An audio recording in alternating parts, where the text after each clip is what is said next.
Ce bol, il est là parce qu'il représente la vie, ma propre vie, mais aussi la vôtre. Parce que, comme dans la vie, on peut observer des motifs récurrents à l'intérieur, des reflets, parce que parfois c'est comme si la vie, elle nous tendait un miroir. Il y a des irrégularités, des reliefs et des creux, parce que la vie, c'est ça aussi, c'est fait de haut et de bas. Dans l'ensemble, vous êtes d'accord, la vie, elle est plutôt belle. La plupart du temps, tout se passe bien, tout est fluide, et comme ce bol, tout est lisse, tout est rond, tout est doux. Seulement parfois, tout ne se passe pas exactement.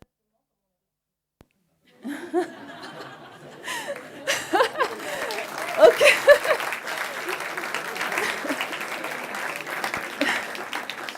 Problème de micro, donc? Je recommence peut-être? Non? Sérieux? Oui? Ok. Seulement parfois, tout ne se passe pas exactement comme prévu. Tout simplement parce qu'on ne peut pas toujours tout prévoir, on ne peut pas toujours tout contrôler. Si vous décidez d'avancer dans votre vie, à tout moment, vous allez prendre des risques. Par exemple, en avançant, peut-être le risque de trébucher. Et si vous vous retrouvez à jongler avec tous les éléments de votre vie, là aussi, vous allez prendre des risques. Le risque de vous lancer et de vous rattraper de justesse. Finalement, on est tous à la recherche de la même chose, c'est-à-dire un certain équilibre. Alors, parfois, cet équilibre, on croit qu'on va l'atteindre, on y est presque. Il tient à un fil, mais il tient. Alors, c'est le moment où on va commencer à se détendre, on va peut-être même relâcher notre attention. Allez, on essaye juste une seconde.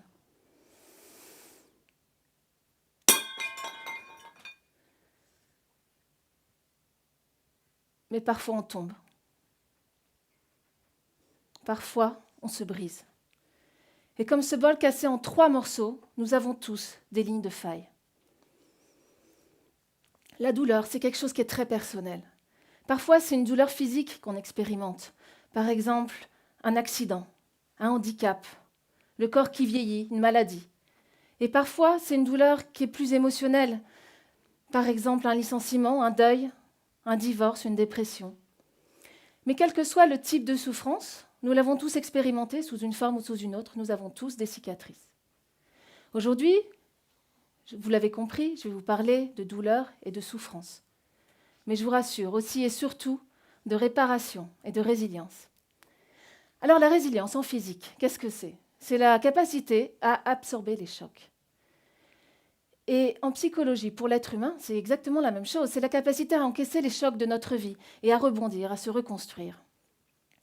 Et il y a un art qui symbolise parfaitement l'esprit de la résilience. Cet art s'appelle le kintsugi. Alors, kin, en japonais, c'est l'or. Tsugi, c'est la jointure. L'art de la jointure à l'or. C'est un art qui consiste à souligner d'or les cicatrices d'un objet cassé, alors qu'on aurait pu décider de les masquer, ces réparations, ou tout simplement de le jeter à la poubelle. Et c'est la parfaite métaphore de la résilience, parce que, paradoxalement, l'objet devient plus beau, plus fort et plus précieux d'avoir été brisé. Et pour nous, en tant qu'êtres humains, c'est la même chose. Alors je vais vous le prouver en vous posant tous ici une petite question. Depuis que vous êtes nés, en pourcentage, à combien d'épreuves difficiles avez-vous survécu jusqu'ici? En fait, je n'ai pas besoin de vous demander à tous individuellement vos réponses, parce que la réponse, c'est la même pour tout le monde. Parce que si vous êtes là, si vous êtes vivant, c'est que vous avez survécu à 100% des épreuves de votre vie jusqu'ici. Et parfois, il y a même des cas où vous avez pu en sortir grandi. Et ça, c'est le fameux « ce qui ne me tue pas me rend plus fort ». Alors vous vous demandez peut-être comment cet art a été inventé, qui a bien pu avoir un jour l'idée saugrenue de mettre de l'or sur un objet, alors qu'on aurait pu décider de le jeter à la poubelle. En fait, c'est un art qui date du XVe siècle au Japon. Le shogun du Japon, c'est-à-dire le chef des armées, il utilise tous les jours son bol à thé préféré, un magnifique bol chinois. Seulement un jour, comme ce bol, il le casse. Alors il décide de le renvoyer en Chine pour le faire réparer. Il est prêt à attendre de longs mois pour ça. Et vous imaginez à l'époque les moyens de transport, toute cette attente. Et après tout ce temps, le bol revient avec la réparation dite des agrafes métalliques le long de la fissure. Alors le problème, c'est que non seulement c'est assez visible comme réparation, c'est pas très discret, mais en plus ça ne résout pas du tout le souci de départ puisque le bol a toujours sa fissure, il n'est pas étanche. Donc alors le shogun, pas très content, demande à ses artisans japonais de trouver une meilleure solution. Et c'est ce jour-là que l'art du kintsugi est né. Alors comme beaucoup d'autres arts japonais, c'est un art extrêmement minutieux, délicat, qui est rigoureux, qui demande beaucoup de préparation et beaucoup de concentration. Mais ce qui est vraiment merveilleux avec le kintsugi, c'est que, au-delà du résultat final, qui est vraiment fabuleux, qui nous parle, qui parle à notre inconscient, chaque étape même de la réalisation d'un kintsugi est signifiante.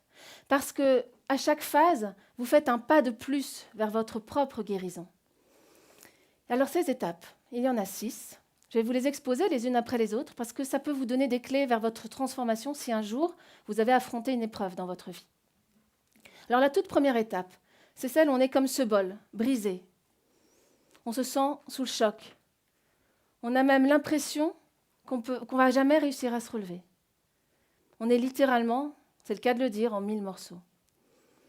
Alors déjà, la première chose à faire, c'est de prendre un petit peu de recul sur la situation, pour l'évaluer, pour observer où sont les morceaux, à combien il y en a, à quoi ils ressemblent. Et il s'agit de se rassembler, comme on ramasserait une à une les pièces d'un puzzle qui auraient été éparpillées sur le sol.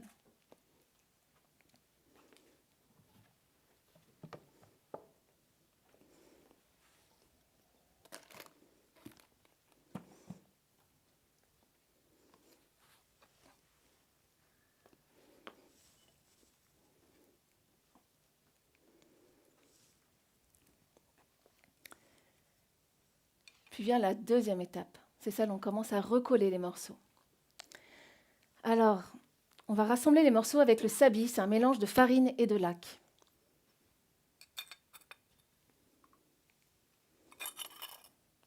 On parlait d'un puzzle à l'instant, c'est comme un puzzle mais en 3D.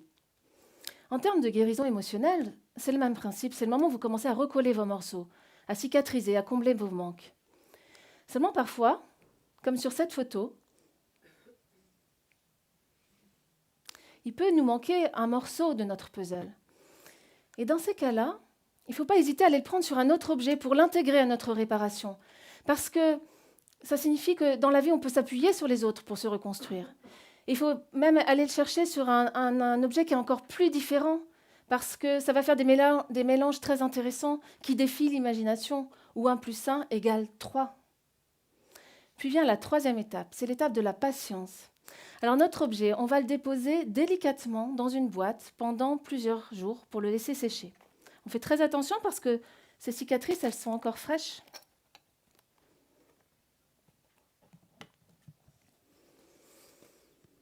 Alors c'est sûr qu'on aimerait tous guérir nos douleurs, nos souffrances en un claquement de doigts, en 1 seconde, en une séance. Mais le kintsugi, il est là aussi pour nous rappeler que parfois, il n'y a pas d'autre solution que de laisser le temps au temps, laisser le temps faire son œuvre. Ce n'est pas forcément intuitif dans la société dans laquelle on vit actuellement. Au contraire, tout plutôt s'accélère. Qui de nos jours est encore habitué à attendre, que ce soit pour chercher une information sur Internet, pour télécharger un film ou une série, pour faire des rencontres. Mais seulement, ce qu'on a tendance à oublier, c'est que si on est trop impatient, les plaies qui sont encore fraîches, elles risquent de se rouvrir, voire même de s'infecter. Donc il faut vraiment apprendre à ne pas brûler les étapes. Et je vous invite à y réfléchir pour vous. Est-ce que parfois, dans votre vie, vous avez tendance à être un peu trop impatient et à brûler les étapes? Puis vient la phase numéro 4, c'est la phase de la réparation. Alors on va ressortir l'objet de la boîte, la désormais bien séchée, et on va poncer chacune de ces lignes de faille. Et on va mettre une première couche de laque, une couche de laque noire. Et elle est très importante parce qu'elle va rendre l'objet complètement étanche. Donc ça va faire plaisir à notre shogun de tout à l'heure. Puis on va de nouveau le déposer dans la boîte, le laisser sécher, le ressortir, le reponcer. Et là, on a une deuxième couche de laque, une couche de laque rouge. À quoi ça vous fait penser, vous, ces belles lignes rouges, bien brillantes? Ça dépend des gens, mais moi, personnellement, ça me fait penser à un réseau sanguin, à des veines. Et c'est un petit peu ça, c'est comme s'il y avait la vie qui revenait dans l'objet, comme s'il était ranimé, comme si son cœur battait à nouveau. Et pour nous, c'est la même chose. C'est le moment où on se sent prêt à revivre, à remettre de la vie dans notre vie, à retrouver un second souffle. Et peut-être que nous aussi, on a le cœur qui bat à nouveau, pour la première fois depuis très longtemps. Parce que maintenant, on est prêt pour la phase numéro 5. C'est la phase qu'on attendait depuis le départ. C'est le moment où on va enfin pouvoir mettre de l'or sur les blessures. Donc sur la dernière couche de lac, la couche de lac rouge, elle est encore humide, elle est encore fraîche. On va saupoudrer délicatement de la poudre d'or pur. Et chaque particule d'or va s'immiscer, se mêler intimement à la laque, jusqu'à recréer l'illusion d'une coulée d'or. Et pour nous, c'est un moment extrêmement fort, parce que c'est le moment où on est prêt à éclore. On est prêt à reconnaître notre valeur. Parce que nous aussi, après tout, comme un kintsugi vivant, nous méritons de mettre de l'or pur sur nos blessures. Et vient enfin l'étape 6. C'est l'étape finale. Alors notre objet, depuis le départ, il a été rassemblé, pensé, poncé, cicatrisé, recouvert d'or. On l'a donc réunifié. Mais ce qu'il ne faut pas oublier, c'est que l'or, c'est un métal. Et donc, comme tout métal, on peut le polir. Donc notre kintsugi, on va le faire étinceler. Et là, il va émerger dans toute sa splendeur. Et pour nous, c'est ce moment très important. On est enfin prêt à assumer la beauté de nos cicatrices. Et ça, c'est pas anodin. Parce que ça veut dire assumer la beauté de notre passé, la beauté de tout notre parcours avec ses failles. C'est s'assumer dans sa globalité, avec ses forces et ses faiblesses. Et comme un objet qui est passé par tout le processus du kintsugi, toute cette énergie réparatrice, il y a un moment où on est prêt à s'exposer. Moi, si je suis là devant vous aujourd'hui, en train de m'exposer, c'est que je suis arrivée à cette étape. Alors moi, personnellement, ça m'a pris 2 ans. 2 ans, jour pour jour. Parce que c'est assez incroyable, c'était le 29 janvier 2017 que j'ai découvert le kintsugi pour la première fois. Et je m'en souviens parce que je l'avais noté, parce que j'ai senti que ce serait important. Mais je ne savais pas que ça allait m'emmener jusqu'ici, ce jour-là. Alors, il faut remettre dans le contexte de l'époque. 15 jours avant, je venais d'apprendre que j'allais divorcer à nouveau, mon 2e divorce, que j'allais me retrouver seule avec mes 2 filles à élever, dont un bébé de 4 mois. Donc, vous imaginez dans quel état émotionnel j'étais. Ce jour-là, par hasard, mais est-ce qu'il y a vraiment que des hasards ? J'achète un magazine que je n'achète jamais d'habitude. Et pourquoi je l'ai acheté ? Parce que sur la couverture, il y avait écrit « Comment réussir sans divorce ». Donc, ça m'a fait envie. Donc, je l'ouvre et là, je vois le mot kintsugi. J'en avais jamais entendu parler. Mais là, il y a ma petite voix intérieure. J'ai une sorte de frisson qui me parcourt, qui me dit « Va voir, c'est important pour toi ». Et il faut toujours suivre son intuition. Alors, je suis allée voir. J'ai tapé kintsugi sur Internet. Et là, j'ai vu ces magnifiques lignes d'or qui me parlaient, qui résonnaient en moi. C'est comme si l'âme du kintsugi, elle était en résonance avec la mienne. C'est comme si je le connaissais déjà, le kintsugi.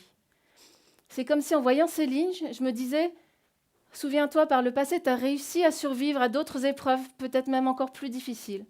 Et là, tu vas y arriver encore. Et après, j'ai découvert les 6 étapes dont je vous ai parlé. Et là, à chaque étape, il y avait des morceaux de moi qui continuaient à se réparer jusqu'à aujourd'hui.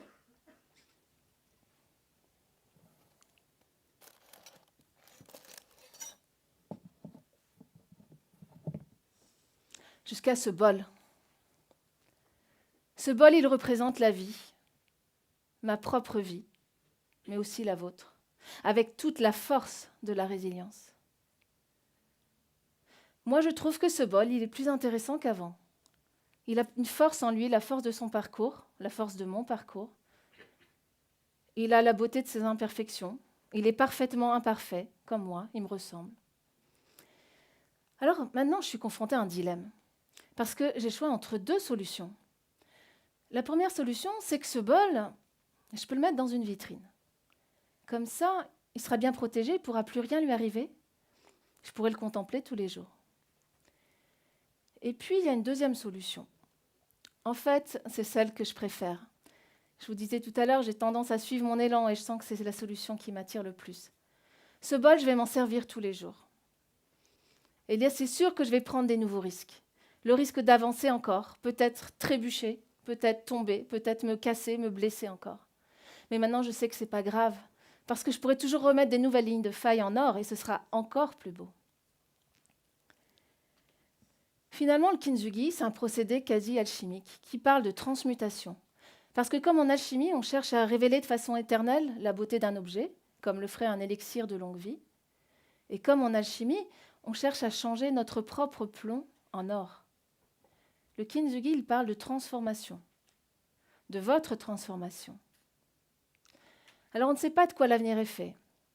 La vie, on le disait tout à l'heure, c'est fait de haut et de bas, et on ne peut rien prévoir. Je ne vous le souhaite évidemment pas, mais il est possible que vous ayez affronté des nouvelles difficultés dans votre vie. Si c'était le cas, je vous invite à vous connecter à l'énergie du kintsugi pour rester optimiste, pour vous souvenir que vous aussi, vous allez survivre au choc de votre vie. Vous aussi, vous méritez de mettre de l'or pur sur vos blessures. Vous aussi, vous allez devenir plus beau, plus fort et plus précieux d'avoir été brisé. Je vous invite véritablement à transformer vos lignes de faille en lignes de force. Merci.